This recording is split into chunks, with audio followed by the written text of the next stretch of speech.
I pulled into the driveway a little after midnight, the tires of my truck crunching on the gravel as I switched off the engine.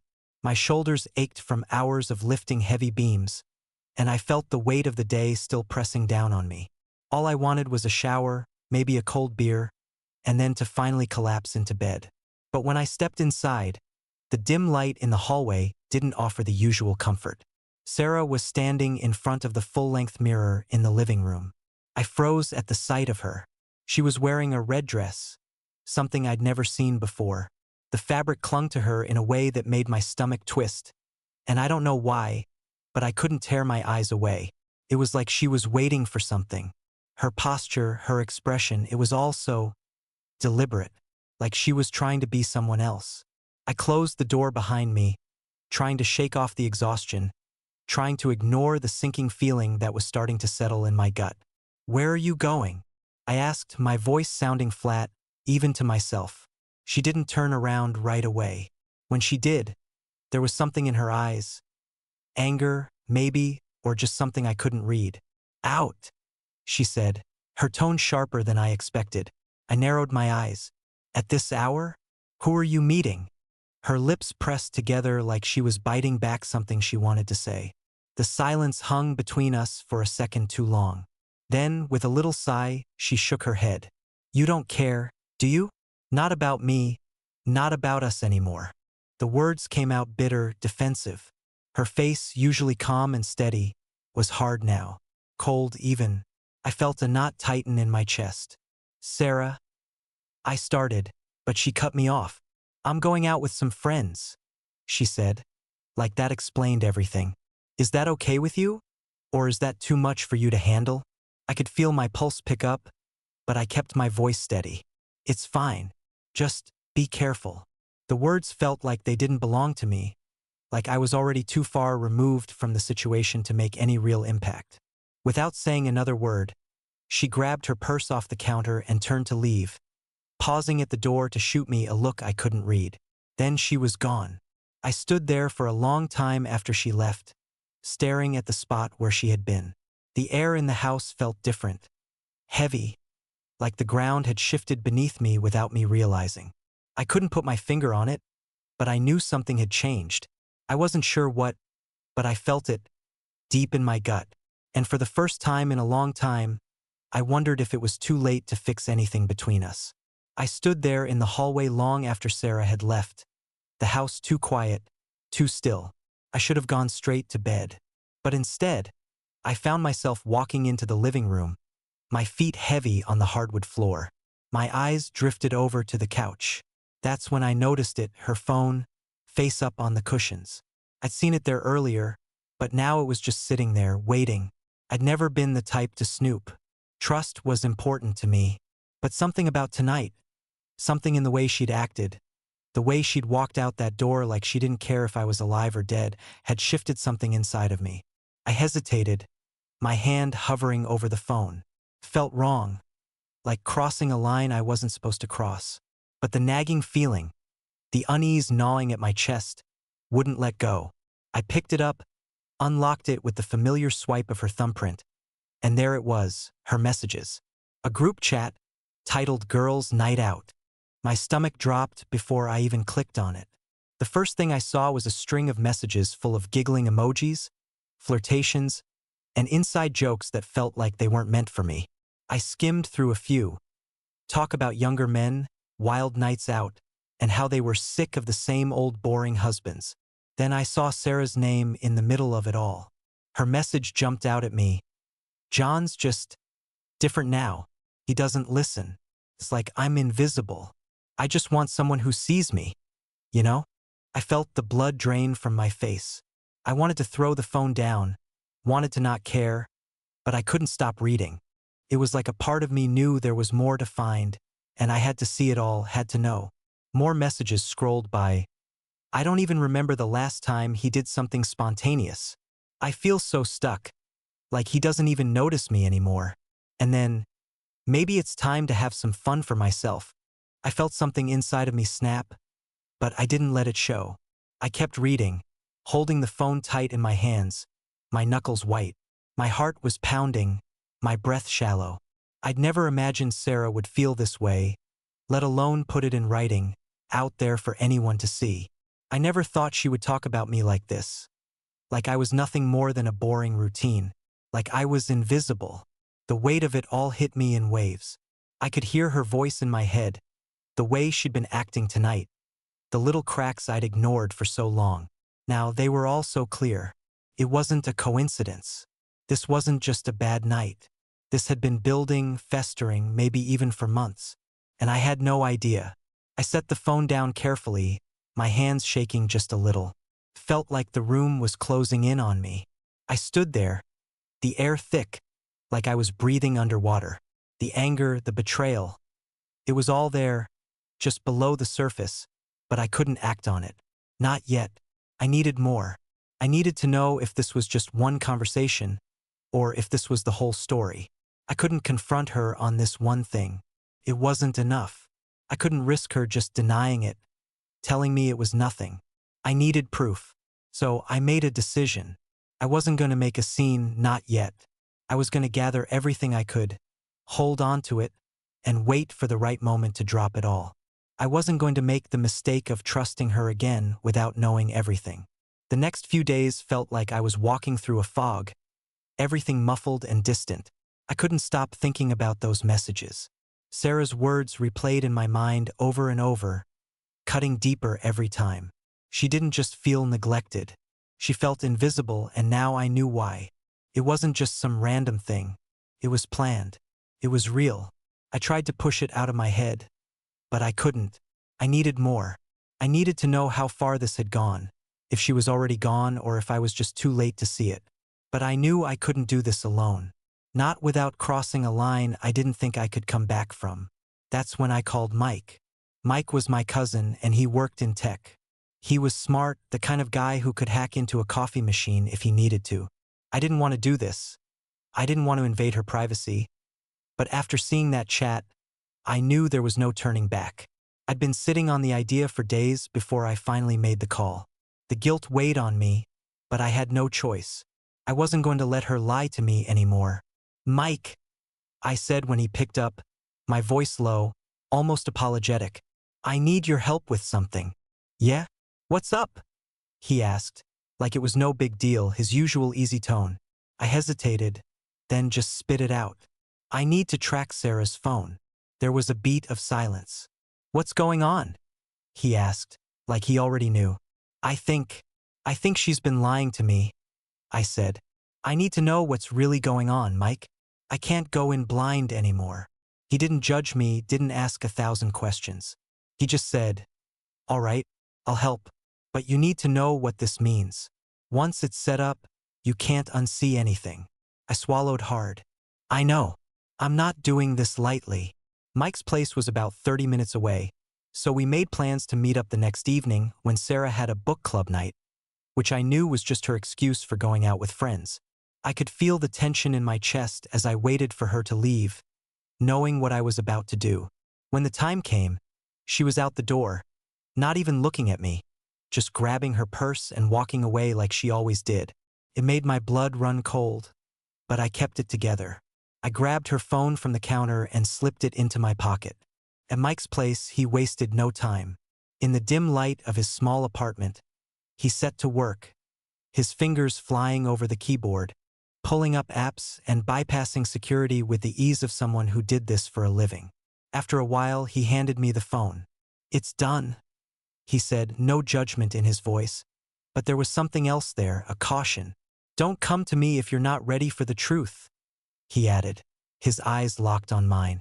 "Once you start this, there's no turning back." I nodded, the weight of his words hitting me, but I didn't care.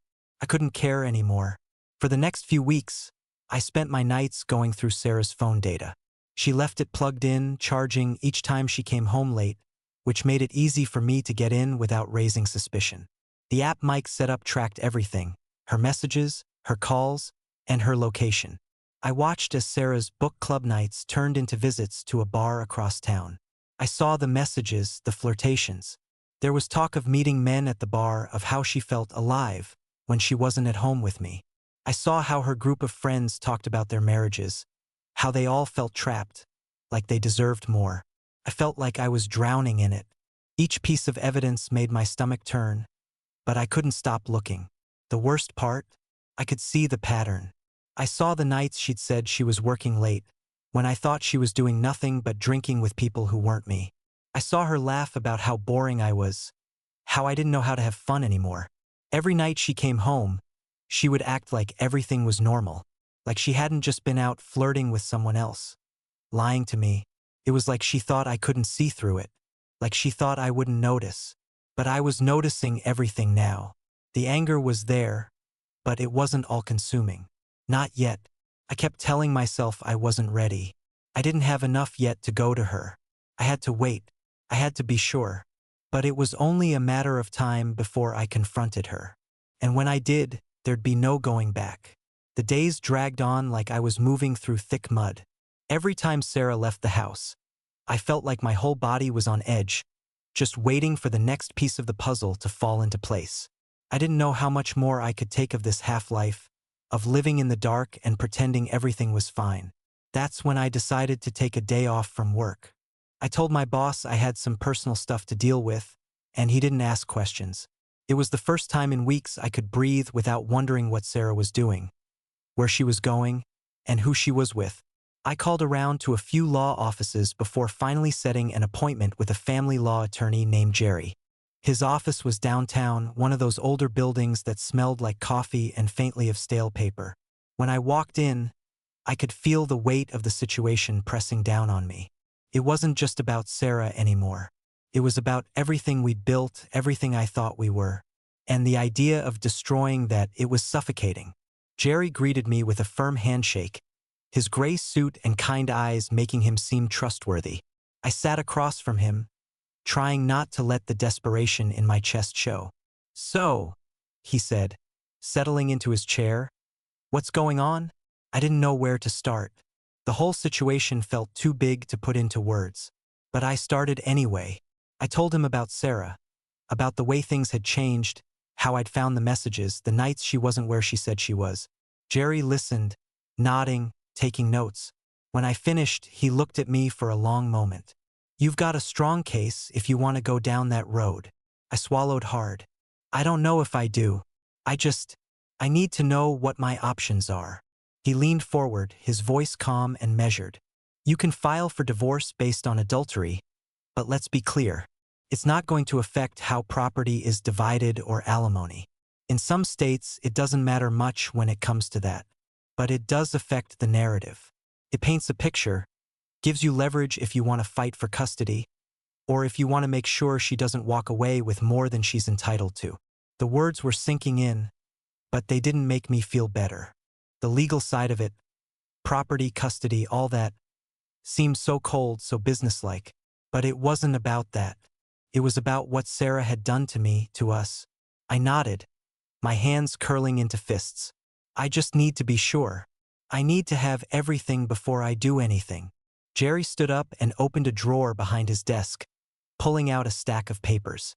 He handed them to me. "These are your divorce papers. Take them, but don't file them yet. You need to gather everything, keep a record. If you're serious about this, you need to have your ducks in a row.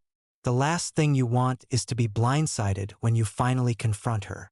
I took the papers, my fingers trembling a little. It felt like holding something far too heavy, something that would change everything in a way I couldn't undo. But there was no turning back now. As I left his office, I felt a strange mix of relief and dread. I had what I needed to end this marriage, but I wasn't ready to pull the trigger just yet. I wasn't done gathering proof. I couldn't let Sarah slip away from this so easily. She needed to face what she'd done, and when I finally confronted her, I wanted her to have no way out, no excuses. So I kept tracking. I kept watching her phone, checking the app, taking notes. I knew exactly where she was every time she left the house, and it was always the same places. The bar, the nights out with her friends, the little lies she'd been feeding me for months. But I didn't say anything. Not yet. Every night, when she came home and acted like everything was fine, I played along. I pretended I didn't know what she'd been doing, didn't know where she had been. I didn't want her to get suspicious. I wanted her to think she had everything under control. Because when the time came, and I knew it would come, I wanted her to have nowhere to hide. I just had to wait for the right moment. And until then, I kept everything locked inside. The truth, the anger, the betrayal. It was all there, building up like a storm waiting to break. It was a Friday night when she came home late, the door creaking open just enough for the faint glow of streetlights to catch her silhouette. My heart gave a tight squeeze in my chest when I saw her. She was wearing that red dress, the kind that showed off too much, the kind that made her look like someone else, someone I didn't know. She didn't say anything when she stepped inside, just kicked off her heels and tossed her purse on the counter. Her back was straight, her jaw set, like she thought I wouldn't notice. But I did. Every little detail. Every second that felt like 1,000 questions I didn't have the answers to. I'd been waiting for this moment. Waiting for her to come back, to give me the chance to confront her. I didn't know if it was the alcohol on her breath or the look in her eyes, but I knew, deep down, I couldn't let this go any longer. I took a slow breath and kept my voice even, almost too calm. "Where are you going?" She didn't even look at me, just pulled her hair back and started fixing her makeup in the hallway mirror. "Out," she said, as if it were enough. I stepped closer, feeling the heat rise in my chest. "Out where? Who are you meeting?" The tension in her shoulders grew tight, like she was bracing for something. "Why do you care? You never care what I do, what I want." Her words shot out like daggers, sharp and defensive. I could feel it, the way she was deflecting, trying to make me feel guilty for asking. But I didn't care. Not anymore. I wasn't going to let her twist this around. Not tonight. I swallowed back the anger and kept my voice low, controlled. "Sit down, Sarah. We need to talk." She froze, the look on her face flickering between irritation and confusion. But she didn't argue.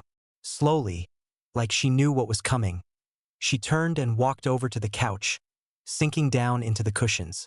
I didn't sit. I stayed standing, pacing for a second as I collected my thoughts. I wasn't shaking anymore. Not like I had been those first few days of finding out. I was steady, sure of myself. I had the proof, the evidence, and I wasn't going to let her wriggle out of this. Not this time. I pulled out my phone, opened the tracking app, and showed her the map. "You know, it's funny," I said, my voice colder than I meant it to be. "You always said you were at book club, but I checked the location history. It's funny how you can never seem to make it there." I saw her eyes dart down to the screen, and I watched her face change, the smugness starting to slip. She tried to cover it up, of course. "That's not what you think. It's just..." "No," I cut her off. "It's exactly what I think. It's the bar on 3rd Street. Every time. And every time you've come home, you've had that same look in your eyes. You've been lying to me, Sarah. You've been lying for months." She opened her mouth, but nothing came out. I wasn't done. I slid the phone across the table toward her. "And then there's the texts where you talk about how boring I am, how you feel invisible, how you'd rather be anywhere but here." I wasn't shouting. I didn't need to. My voice was flat, but every word hit harder than I thought it would. "How you can't wait to have fun with someone who isn't me." I heard her breath hitch, but she didn't speak. I kept going, pulling out the next piece of the puzzle. Her bank statements, the charges at the bar, the expensive drinks, the nights out when she said she was working late. Her shoulders were slumped now, the confident facade she'd built slowly crumbling as I laid everything out. I wasn't giving her a chance to make excuses. I wasn't going to let her say anything like, "It's not what you think," or "You don't understand." "Here's the thing," I said, pulling up one last thing. "This is what's been happening every time you've left. This is how you've spent your nights. And all I've been doing is sitting here, waiting for you to come home, pretending everything was fine while you were out with someone else." Her face shifted, a flash of guilt crossing her eyes before she covered it up with another excuse. "John, No," I said, cutting her off again. I wasn't going to listen to her bullshit anymore. "I'm done with the lies. All of them." For a moment, there was silence, and for the first time since this whole thing started, Sarah didn't try to talk her way out of it. She didn't have anything to say because she knew. She knew I had her. The room felt colder now, and it wasn't just the air. I felt the shift in the space between us like a wall had been built, brick by brick. The trust was gone. What I thought we had, was nothing but a lie. And I didn't want it anymore.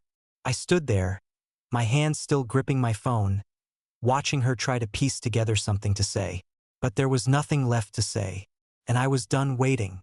I could see her searching for something to say, some way to wiggle out of it. But there was nothing left. Not anymore. She tried, though. Her voice cracked as she spoke, but I wasn't buying it. "This isn't what you think, John," she said, almost pleading, her hands shaking as she looked at the screen. She stopped, looking at me, eyes wide, like she thought she could talk me down from it. "I didn't mean for any of this to happen. It's just been a tough time. Okay? You don't understand." I leaned forward, my hands still on the phone, the weight of everything pressing down. "You don't get it, Sarah. I understand exactly what's been going on. I've been watching it unfold." I tapped the phone, pulling up the photos. "Here, look, this was 2 weeks ago. You're at the bar on 5th. Timestamps, photos of you with him. The guy you told your friends was just a coworker." Her face paled when she saw the photos. She opened her mouth to say something, but I kept going, pushing the evidence in front of her like I was laying out the pieces of the wreckage she'd made.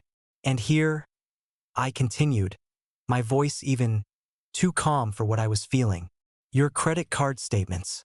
You've been spending money at the same bar week after week, on the same nights. And when you said you were out with friends, yeah, that wasn't true either. I checked your location. You're nowhere near the places you said you'd be." She was shaking her head now, frantic, trying to piece together a defense that was falling apart as she spoke. "It's not like that," she said. "I'm sorry, John. I don't." "Stop," I interrupted, my voice firm. "Just stop. You're not sorry. You're sorry you got caught. But that's all." I watched her face crumble, the tears starting to form at the edges of her eyes. She reached up to wipe them away, but the effort only made it worse, like it wasn't enough to cover what had already been broken. "I didn't want to hurt you," she whispered, her voice barely audible. "I swear, I didn't mean for this to happen, but I was already past it. I was done. I didn't feel the anger I thought I would. I didn't feel like screaming or throwing things. Instead, I felt numb, like I'd already processed everything I needed to. It wasn't anger anymore. It was just the cold weight of reality setting in. I stood up slowly, putting the phone back in my pocket. "It's over, Sarah. I can't do this anymore. You've been lying to me for months. And now you're sitting here trying to tell me it was some mistake? No, I'm done." Her eyes widened, her hands gripping the armrest of the couch like she was trying to hold on to something, anything. "John, no, please don't say that. I know I messed up, but we can fix this. I'll change, I swear. We can go to therapy, we can." I shook my head, cutting her off, my voice steady. "No, this isn't something that can be fixed. I've been trying to fix this for months, and look where it's gotten me. You don't get to pretend like everything's fine now. You've broken everything between us." She was crying now, the tears streaming down her face as she stood up, moving towards me with that desperate look, her hands reaching out like she was trying to pull me back into something that had already slipped away. "Please, John, please don't leave me. I'll do anything. I love you. I'll make it right. I swear, I'll make it right." But I didn't move. I just stood there, watching her, hearing the desperation in her voice, the panic creeping in. It felt distant, like I was watching someone else's life unravel, not mine. "You've had your chance," I said, my voice hardening. "And you've blown it. The marriage is over. You've got 48 hours to get your things and leave." Her face froze for a second, and then she shook her head again, like she couldn't believe what she was hearing. "You can't be serious. You're just angry. You're upset. We'll work through it, we'll—" I let out a long breath and took a step back. "I've made up my mind. And no, I'm not angry. I'm done. This isn't something that can be worked through anymore." She collapsed back onto the couch, sobbing now, hands pressed to her face like she was trying to hold herself together, but she couldn't. and I couldn't do it for her anymore. Her voice cracked as she spoke, her words muffled. John, please, don't do this to me. Don't do this to us. But I wasn't swayed. I wasn't going to give in. I had nothing left to give. I walked to the door, opening it slowly. I didn't look back. I didn't have to. I'd made my decision. 48 hours, Sarah. That's all you've got. She didn't answer, but I could hear the sound of her crying, soft and broken, as I stepped outside. And that was it. I was done. It didn't take long for Sarah's family to get involved. Her mother called me the next morning, her voice sharp and urgent, like I'd made some grave mistake. She wanted to talk. John, I don't know what's going on, but this isn't the way to handle it. You need to stop being so rash. Sarah's a good girl and she's been under stress. She's made some mistakes. You've got to let her explain. I could feel the guilt trip coming from a mile away, but I didn't flinch. I'm not changing my mind, Diane, I said, my voice calm, steady. The marriage is over. Please, John, she said, her tone softer now. Just come over. Let's all sit down and talk. We'll work this out, I'm sure of it. She's heartbroken, and so are we. You can't just walk away from all these years. I could feel the pressure in her voice, the unspoken hope that I'd back down, that I'd see reason and turn this into some misunderstanding. But I didn't have it in me to pretend. I wasn't going to be the bad guy here. Sarah had already made sure of that. I agreed to meet them at her parents' house, though I knew exactly what it would be. A show of support for Sarah, a soft attempt at guilt, and probably some blame directed at me for being too cold-hearted to see the big picture. When I got there, Sarah's parents were sitting in the living room, the usual comfortable smell of cinnamon from her mother's baking filling the air. But there was nothing comforting about the tension in the room. Sarah wasn't there yet, and I knew they were just waiting for me to be the first to speak. I sat down across from her mother and father, both of them looking at me like I was the one who'd ruined everything. John, we don't understand why you're doing this. Her father, Frank, said, his voice calm but edged with disappointment. We've always been a family. We've always been there for each other. And now you're just throwing all of that away. I didn't want to get into the emotional weeds. Didn't want to let them paint me as the villain. I wanted this over. So I just said, I'm not throwing anything away. I'm just facing the truth. Her mother sat up straighter, her face flushed with frustration. You're being unreasonable. Sarah's been struggling, yes, but this is something you can work through. We all have our faults. You've always been so patient, John. What happened to that? I knew the game they were playing. They wanted to soften the blow, make it seem like it was just a bump in the road, that I was the one overreacting. But I wasn't playing along anymore. When the door opened and Sarah walked in, she looked like she'd just been through hell. Eyes red, makeup smudged, her posture stiff. She took a seat beside her mother, not even looking at me. I didn't waste any more time. I reached into my bag and pulled out the folder I'd put together, photos, text messages, credit card statements, the location tracking data. I laid everything on the coffee table between us, all of it. Here's the truth, I said, my voice low but unwavering. This is what's been happening while I've been sitting at home, thinking everything was fine. This is what Sarah's been doing behind my back. I flipped open the phone photos first, showing Sarah with a guy from the bar, his arm around her waist, both of them laughing. Her mother's face went from disbelief to fury, her lips tight, eyes narrowing. This is from 2 weeks ago, I said, pointing to the timestamp. The bar on 5th. And this. I moved to the credit card statement, showing multiple charges on nights Sarah said she was working late. Funny, isn't it? How the dates line up with her book club nights. Sarah's mother's face twisted with anger as she scanned the papers. You did this to my daughter? Her voice was shaking now. You're accusing her of lying to you like this? I looked at Sarah then. She was sitting there, her mouth trembling, her fingers clutching the fabric of her jeans like she was trying to hold herself together. Sarah, I said, not looking away, you've been lying. And now you're sitting here trying to make me feel guilty for seeing it for what it is. What have I been? You're a fool. Her mother turned on her then, her voice sharp and full of betrayal. Sarah, is this true? Have you really been lying to us all this time? Have you been seeing someone behind John's back? Sarah's face crumpled, her tears starting to fall again, but she couldn't find the words to answer. Her mother's eyes were blazing now, her voice hard and unforgiving. How could you do this to him? To us? Frank sat there, his shoulders slumped in disappointment. I never thought I'd see the day when you'd tear apart your own marriage like this, Sarah. I'm ashamed of you. It felt like the ground beneath me was shifting, and I wasn't the one losing balance. Sarah was. Her family, the people who had always supported her, were turning on her, piece by piece. She looked around the room, like she was searching for someone to defend her, but no one did. Her father, her mother. They were all looking at her with disgust, disbelief, the weight of her actions crashing down on her like a tide. She tried to defend herself weakly, but no one was listening anymore. The truth was out. Her mother's voice broke through the quiet. You don't get to come in here and beg for forgiveness after all this, Sarah. You've destroyed everything. There was no turning back. The excuses, the deflection, the manipulation, it was all exposed, and it was too late. I'd never seen Sarah like this before. So broken, so small.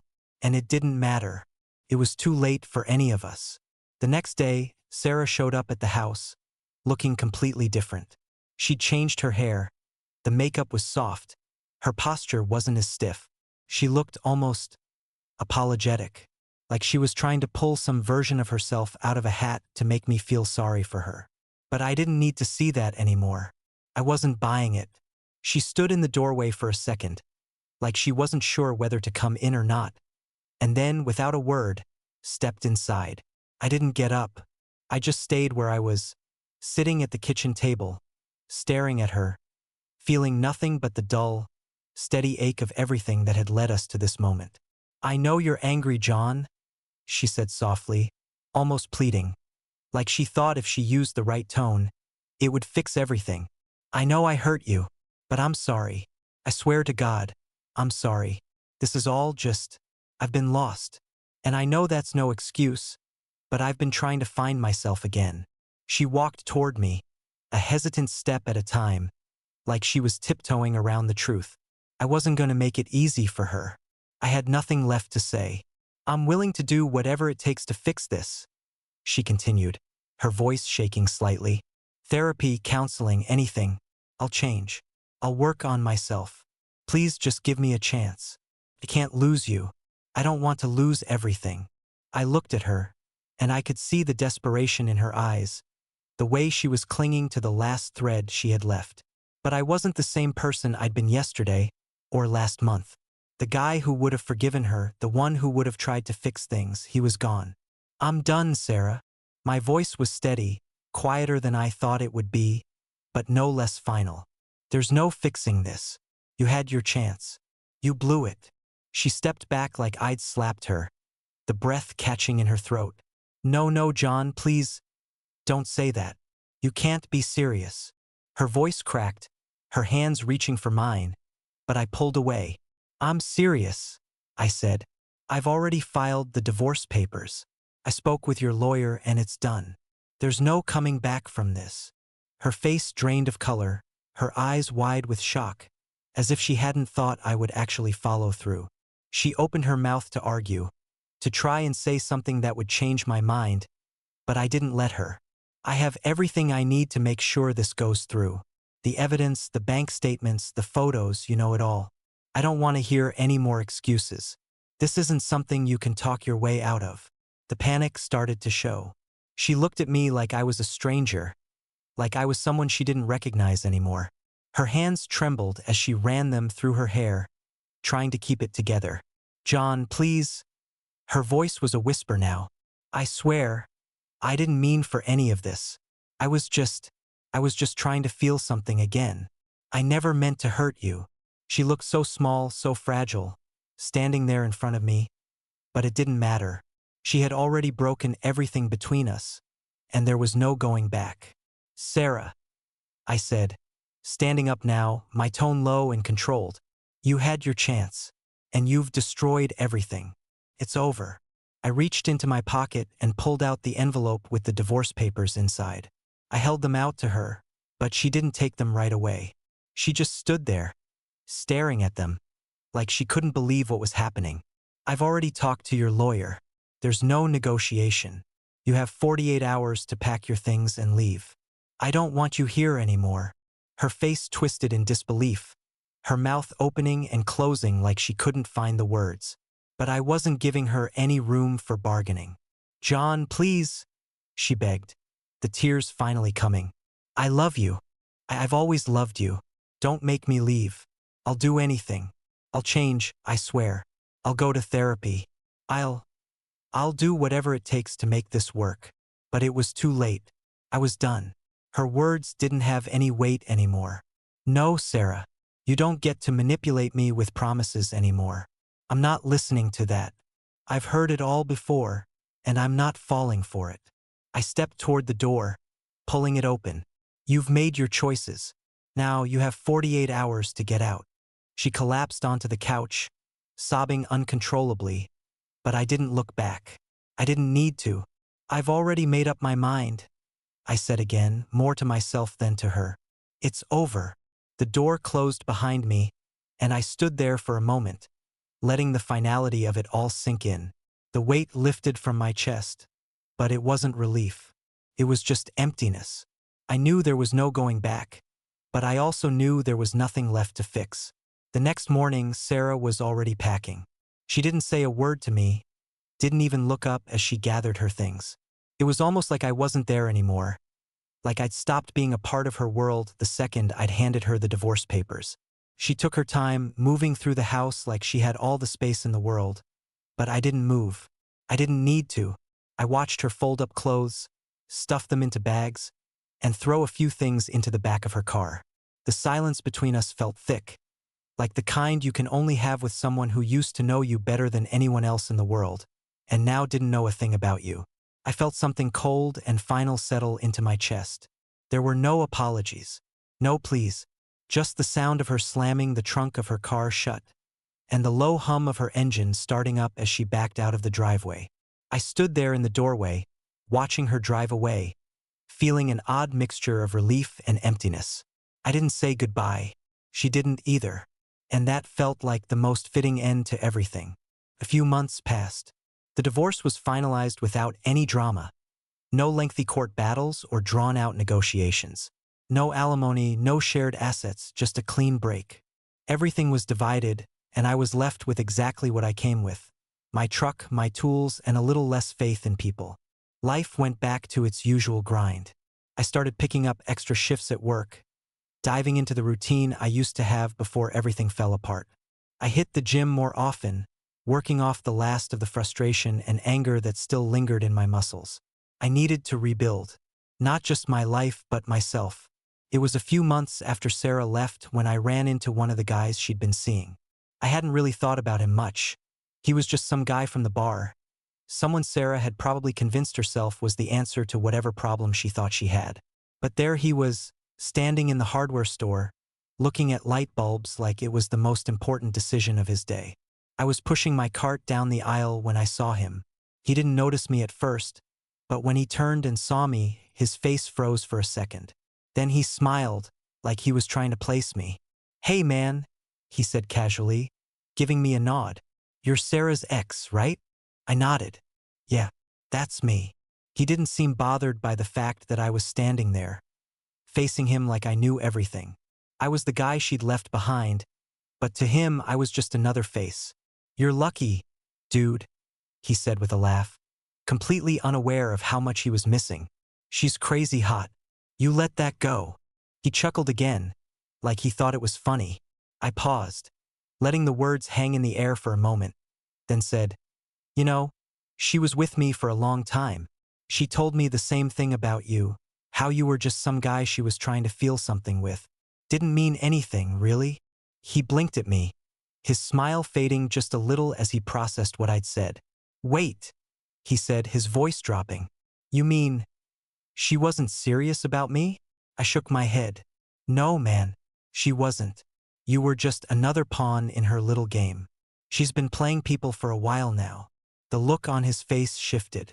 The cocky grin faded, and he looked almost embarrassed, realizing that he had been nothing more than a brief distraction for Sarah's bigger problem. "Damn," he said, half laughing, half shaking his head. "Well, that sucks." "Yeah," I said, feeling a weird mix of satisfaction and pity for him. "But you're not the first, and you won't be the last." He didn't know what to say to that, and I wasn't going to say anything else. I grabbed the last item I needed and walked away, leaving him standing there, realizing the truth about someone he thought he knew. It felt good to be free, to not have to deal with any of the drama or the lies anymore. No more wondering where she was or who she was with. No more second-guessing myself. I could finally breathe again. For the first time in months, everything felt peaceful. And it was mine.